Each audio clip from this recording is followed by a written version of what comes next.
Let's welcome Ambassador James Woolsey, who joins us from Newsmax Washington.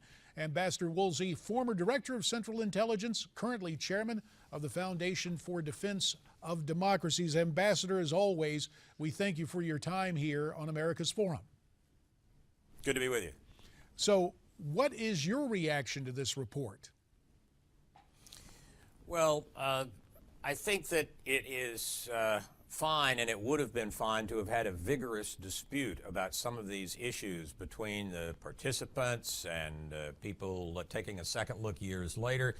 There are values on both sides: avoiding torture on the one hand, saving the republic from attack by terrorists on the other. This is a major and important question. What is a terrible idea was to release this publicly, because this will do huge damage to our ability to work with foreign intelligence services. How in the world would a British case officer or a German case officer say now, sure, Americans, we'd be glad to work with you? They may well feel they may get hauled up before some international tribunal, as the United Nations specialist in this area is now demanding. This public release was an awful idea, and it will, I think, redound to the great disadvantage of the United States, and it will help produce attacks on Americans abroad.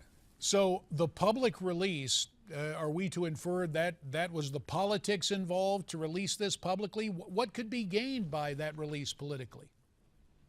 Well, that is the Democrats on the Senate side, on the committee, and the administration who supported the release, they're the only ones who know why they did it. But it is, in my judgment, as bad a decision about intelligence as has been made in this country for the last half century. As far as you know, were any CIA officers, past or present, questioned as part of this report? The written materials, and that's my only source on this, say no.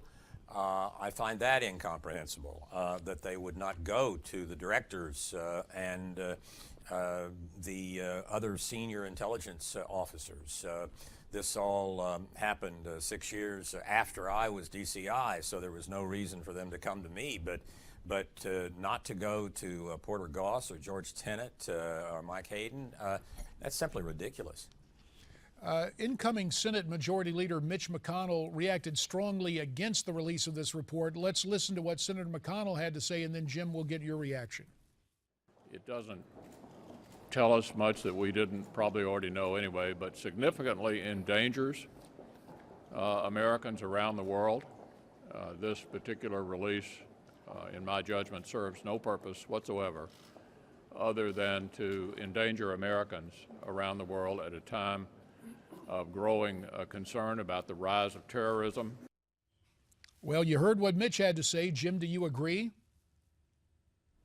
Yes, I agree with him. I don't think there is a coherent legal reason to do this. This would be like saying in the aftermath of the opening period of World War II that we need to turn loose our breaking of the Japanese code because we want to have a reputation for transparency.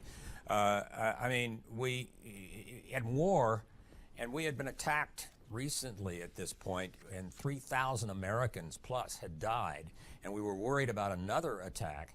In those circumstances, it is understandable that I think people stretched the situation in terms of some of the tactics and techniques they used, but most all of the things that one would not want to have done, someone chained to the walls, for example, happened within the first few months of this and getting organized. And I think that to go back and publicly go into all of this, it's fine to have a dispute within the intelligence community, but to do it publicly is going to really seriously damage the country and our ability to collect intelligence. Ambassador Woolsey, we're going to ask you to stay right there. We want to pick up the conversation. We'll also be joined by another former agent for Central Intelligence as America's Forum continues here on Newsmax TV.